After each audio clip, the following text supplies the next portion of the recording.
클릭해 주셔서 감사드려요. 구독, 좋아요 꼭 눌러주시고 행복한 하루 시작하세요. 그럼 오늘의 재미난 이야기 시작할게요. 임백령은 조선 11대 중종 때 20대 약관의 나이로 과거의 장원 급제한 수재이다.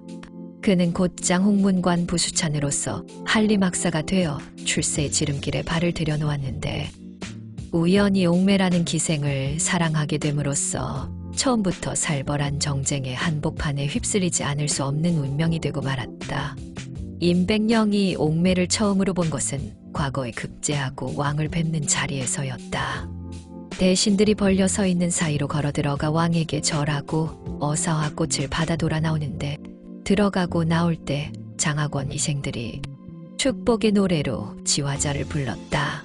그런데 그 기생 중에 유난히 아름답고 목소리가 청아한 기생 하나가 임백령의 눈을 어지럽게 했던 것이다.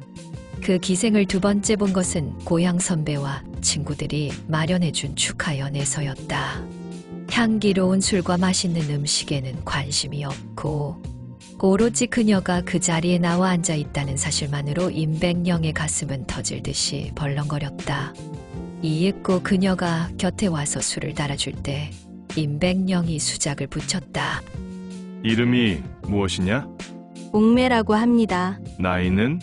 18살입니다. 고향이 어디지? 평양입니다. 너는 어찌 그리 선녀처럼 아름다우냐? 과찬이십니다. 날이야말로 참으로 미남이십니다. 젊은 정열은 접촉하자마자 불꽃을 일으켰다. 시골에서 성장하여 여자 보는 눈이 소박할 수밖에 없었던 임백령으로서는 정말이지 선녀가 하늘에서 내려와 자기 옆에 앉아 있는 것처럼 황홀했고 영악한 옥매는 이제 막 출세길에 들어선 순진한 남자를 잘 후려놓으면 결과가 뻔한 화류 인생을 일찌감치 그만두고 팔자를 고칠 수 있지 않을까 하는 기대감에 부풀었던 것이다. 그 후 임백령은 대궐에서 공무를 마치고 나오면 꼭 옥매의 집에 들렀다가 처소에 돌아가곤 했다. 아예 옥매의 집에서 자기도 했고 어떤 때는 며칠이고 묵을 때도 있었다. 일찍 못 만난 것이 한이라도 되는 듯 젊은 남녀는 뜨거운 사랑을 나누느라고 세월 가는 줄 몰랐다. 그러던 어느 날 임백령이 퇴근길에 옥매의 집에 들렀더니 옥매는 없고 몸종개집 아이가 뜻밖의 말을 했다. 아씨는 윤 판서댁 놀이에 가셨어요. 윤 판서댁에? 오늘은 몸이 불편해서 밖에 못 나간다고 거절했는데도 여러 번 데리러 와서 할 수 없이 따라가셨어요. 날이 깨서 들르시면 기다리시래요. 윤 판서는 왕의 객이었던 정경왕후의 친정동생 윤임이었다. 중종은 처복이 없었던지 첫 부인 단경왕후를 일찍 잃은데 이어 두 번째 부인 장경왕후마저 세상을 떠나 세 번째로 문정왕후 윤씨를 맞아들였다. 장경왕후는 일찍 죽긴 했지 다행히 아들을 남겼고 그 아들은 국법 절차에 따라 세자로 책봉되었다. 그러므로 윤임은 삼촌 자격으로 세자를 보살피는 입장일 뿐 아니라 왕비 간택에서 절대적 영향력을 행사할 수 있는 신분이었다. 그렇기 때문에 윤임의 세도는 막강했고 그의 주변에는 권력의 단꿀을 빨려고 하는 아첨꾼이 수도 없이 모여들었다. 그런 위세당당한 윤임의 놀이에 옥매가 놀이객감으로 불려갔다니 임백령은 끓어오르는 질투심과 불쾌감으로 미칠 것 같았다. 날이 꽤 어둑어둑해서야 옥매가 피곤한 모습으로 돌아왔다. 날이 오래 기다리시게 해서 죄송해요. 빨리 오고 싶었지만 도중에 일어설 수도 없고 해서. 잘도 놀다 왔으면서 뭘 그러느냐? 저는 가고 싶은 생각이 추호도 없었지만 세도 대감의 성화를 어찌 끝까지 거절할 수 있겠어요. 그러니까 날이께서 잘 되시어 저를 기한해서 하루빨리 빼주세요. 옥매가 하소연하면서 눈물을 보이자 심통이 났던 임백령도 풀어지지 않을 수 없었다. 돈만 있다면 오늘 당장이라도 자네 몸값을 치르고 기한에서 빼내고 싶지만은 가난한 시골 선비에서 갓 입신한 몸이라 돈이 있어야 말이지. 그러기에 어서 높은 벼슬자리에 오르셔서 권세를 잡으시라니까요. 제 소원이에요. 어리광 부리듯 품에 안기는 옥매를 꼭 끌어안으며 임백령은 마음속으로 출세욕을 불태웠다. 그러나 그들의 사랑은 날이 갈수록 위기를 맞게 되었다. 유님이 옥매의 눈독을 들여 무슨 수로든 자기 여자로 만들려고 했기 때문이다. 시도 때도 없이 놀이를 벌여 옥매를 부르는가 하면 정도 이상의 후한 화대로 환심을 사려고 했다. 그뿐 아니라 장학원 기생들을 관장하는 대전별감이나 기동서방인 춘방사령에게도 촌지를 내리며 옥매를 잘 구슬러 주도록 요구했다. 유님의 그런 야욕을 손바닥 들여다보듯 빤히 들여다보는 옥매는 갖은 핑계로 몸을 사렸다. 유님의 놀이의 부름을 받아도 아프다거나 아버지 제삿날이라고 하거나 심지어는 생리하는 날이라는 이유를 대며 나가지 않으려 했다. 한두 번은 통했지만 번번이 그런 식이다 보니 유님도 마침내 옥매의 심보를 알아차렸다. 더더욱 불쾌한 것은 새파란 신출내기인 임백령이 옥매의 연인이란 사실이었다. 고얀 연놈들 같으니 내가 누군 줄 알고. 유님은 이를 갈았다. 그는 춘방사령을 불러 엄한 지시를 내렸다. 너 기생 옥매를 오늘 당장 내 집에 아주 데리고 오너라. 알겠느냐? 예, 분부대로 시행하겠습니다. 누구의 명령인데 거역할 수 있겠는가. 춘방사령은 벌벌 떨며 머리를 조아렸다. 유님은 옥매의 몸값으로 많은 돈을 지불하고 한편으로는 장학원의 영향력을 행사하여 옥매의 이름을 기안에서 아주 빼버렸다. 춘방사령으로부터 그 사실을 전해들은 옥매는 눈앞이 캄캄해졌다. 기안의 굴레에서 풀려난 것은 꿈에서도 원한 일이었기는 하지만 그 대신 또 다른 족쇄에 구속당하는 신세가 된 것이다. 더군다나 사랑하는 남자와 이제는 영영 헤어지지 않을 수 없게 되었다. 옥매는 빨리 가자고 재촉하는 춘방사령을 달래놓고 눈물로 임백령에게 편지를 썼다. 생이별에는 생초목에 불이 붙는다고 하지요. 뜻밖의 유님의 부름을 받아 할 수 없이 가게 되니 이 길로 다시는 만날 기약이 없을 듯합니다. 보내는 사람의 마음도 아프겠지만 가는 사람의 창자는 끊어진답니다. 지척이 천리니 꿈에서나 만나기로 하지요. 내내 귀하신 몸을 중이하셔서 높이 드시고 이름을 떨치십시오. 옥매는 편지를 문갑 위에 올려놓고 가마에 올라 유님의 집으로 향했다. 그날 저녁에 평소처럼 옥매의 집에 들른 임백령은 사정을 알고 나자 온몸의 피가 거꾸로 흐르고 사지가 부들부들 떨렸다. 더구나 옥매의 편지를 읽고 나니 가슴이 찢어지는 것 같았다. 유님 너 이놈. 내 눈에 흙이 들어가기 전에 반드시 너의 비참한 최후를 보고야 말이라. 그토록 이를 갈고 있는 임백령에게 어느 날 윤원형이 사람을 보내와 은밀히 만나자고 했다. 윤원형은 현재 중전인 문정왕후의 오빠로서 아직은 세력이 그리 크지 않지만 내일을 바라보고 있는 야심만만한 인물이었다. 그런 윤원형이 잘 알지도 못하는 자기를 특별히 찾는 것을 보고 임백령은 출세와 사랑의 복수 두 가지 길이 열리는 것 같아 기뻤다. 임백령이 찾아가자 윤원형은 좋은 술과 음식을 대접하며 넌지시 말했다.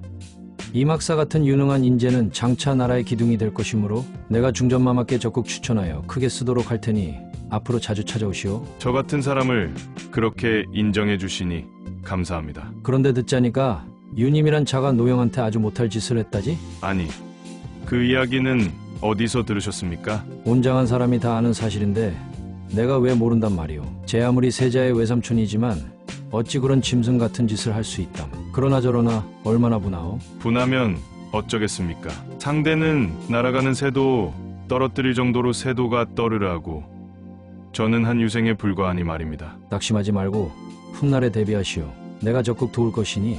윤원형은 임백령의 손을 지그시 잡았다. 그로써 두 사람은 동지로 결속되었고 한바탕 살벌한 비바람을 일으킬 불씨가 생겨났다. 당시 조정의 사정을 들여다보면 조광조의 신진 유림 세력을 몰아낸 심정, 남곤 등 소위 중종반정의 공신들이 경빈박씨와 결탁하여 한 세력을 이루고 있었고 유님, 기말로 등이 세자를 싸고 돌며 거기에 맞서고 있었다. 따라서 두 세력 사이에는 머지않아 큰 싸움이 일어나지 않을 수 없었고 그렇게 되면 그 승자와 윤원형 일파의 또 한판 승부가 불가피한 실정이었다. 그러나 그것은 조정 대신들 사이에 벌어지는 세력 다툼이라는 측면의 관점이고, 배경에는 왕위 계승권의 향방이 걸린 높은 차원의 싸움이 전개되고 있었다. 세자는 이미 기득권을 확보하고 있어서 유리한 위치에 있기는 하나, 중전 윤씨한테서 태어난 경원대군과 경빈 박씨한테서 태어난 복성군이 각각 타의에 의한 경쟁자로 떠올라 있는 실정이었다. 따라서 그 두 마당에 보이지 않는 싸움은 복합적으로 맞물려 치열하게 전개되고 있었다. 그런 사정을 잘 아는 임백령은 윤임에 대한 복수의 일념에서 윤원형과 적극 손을 잡는 데 주저하지 않았다. 이때 윤원형에게는 난정이라고 하는 이름의 애첩이 있었는데, 얼굴도 예쁘고 부침성이 좋을 뿐 아니라 머리가 비상하여 윤원형의 1급 참모 역할을 톡톡히 했다. 이 난정은 이따금 윤비를 찾아가서 재미나는 이야기도 들려주고 책도 읽어주면서 각별한 총애를 받았는데, 어느 날 윤비를 만난 자리에서 의미심장한 말을 넌지시 던졌다. 그러고 보니 세자마마의 생신이 2, 3일밖에 남지 않았군요. 그런가 보다. 그런데 밑도 끝도 없이 동궁의 얘기는 왜 꺼내느냐? 윤비가 시큰둥하게 대꾸하자 난정은 눈을 가늘게 뜨면서 목소리를 낮추어 말했다. 셋내가 다 요량이 있어서 드리는 말입니다. 요량이라니? 한 팔매로 2마리의 새를 잡겠다는 거지요. 무슨 소린지 모르겠구나. 중전 마마께서는 그저 모른 척하고 계십시오. 셋내가 다 알아서 일을 만들겠습니다. 이심전심이라는 말이 있다. 영리한 윤비는 더 이상 캐묻지 않았다. 무슨 일이든 조심해서 하라는 한마디로 끝냈다.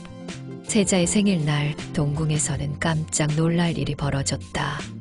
동궁 단모퉁이 당행나무 가지에 불에 타 죽은 쥐 한 마리가 매달려 있었기 때문이다.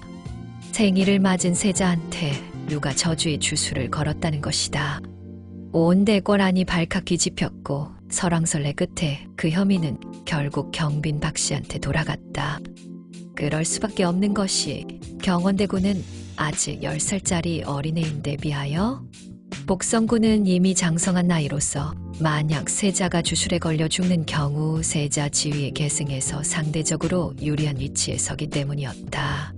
물론 꼭 그렇게 된다는 보장은 없었지만 윤비와 윤원영 쪽에서 그런 식으로 적극 분위기를 몰아가는 바람에 경빈 박씨와 복성군은 꼼짝없이 죄를 뒤집어쓰고 말았다. 그와 같은 분위기 몰이에 윤임 일파가 방관 내지 동조의 입장을 보인 것은 말할 것도 없다. 결국 경빈 박씨와 복성군은 사약을 받아 억울한 죽음을 당했고 심정 일파 역시 비참한 최후를 맞고 말았다. 얼마 후 중종이 세상을 떠나고 세자가 뒤를 이어 인조로 등극하자 나라의 실권은 왕의 오랜 후견인이었고 외삼촌이기도 한 윤임에게 돌아갔다. 그러나 뛰는 놈 위에 나는 놈이 있는 법이다.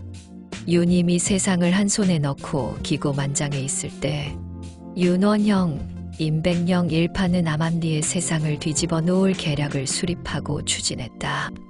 그 결과 인종은 즉위한 지 불과 8개월에 독살의 의문이 다분한 갑작스런 죽음으로 채피지도 못한 채 시들고 말았고, 그 뒤를 이어 11살의 경원대군이 보위에 오르니 그가 곧 조선조 13대 임금 명종이다.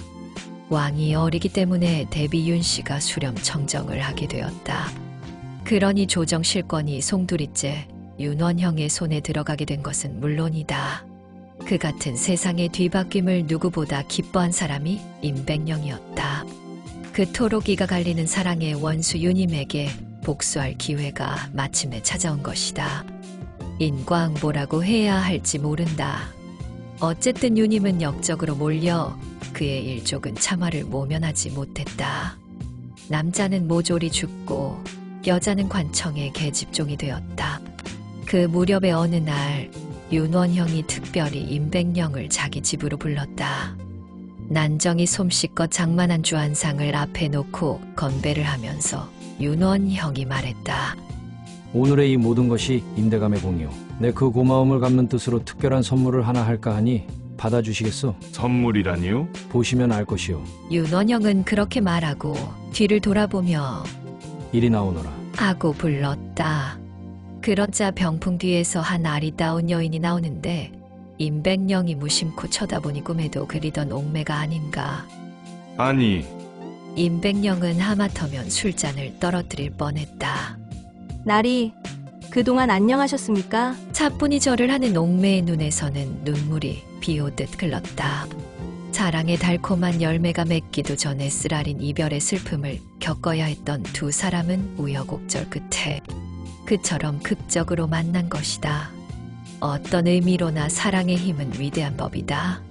임백령은 이조판서 역임시 윤원영이기 등과 모의의 을사사화를 일으켜 유님, 유관, 유인숙 등을 사사시켰다. 이 사건을 주도한 공로로 정난이 사공신 1등에 책록되고 숭성군에 봉해졌으며 작품은 보국숭록대부에 올랐다 한다. 그해 삼의정이 병약해 그가 우찬성의 지위로 사은사에 선발되어 다시 명나라에 갔지만 1546년 명종 1년에 공무를 마치고 귀국 도중 영평구에서 돌연 병사하였다 한다. 시호를 처음에는 공소라 했다가 후에 충원으로 고쳤다 한다. 임백령의 묘는 본래 경기도 고양군 덕제면 관살리에 있었는데 2007년 문중에서 괴산군 칠성면 사흘리 산 374로 이장하였다. 임백령의 묘가 왜 많은 장소 중에 괴산으로 이장됐는지는 분명치 않으나 어떤 것이 계기로 인해 괴산 지역의 선사님씨 집성촌이 형성됐고 그 결과 지금의 장소로 이전된 것으로 추정되고 있다. 당시 임각수 괴산군수는 임백령의 13대 손이다. 재미있게 보셨는지요? 다음 시간에는 더 좋은 이야기로 찾아뵙겠습니다. 감사합니다.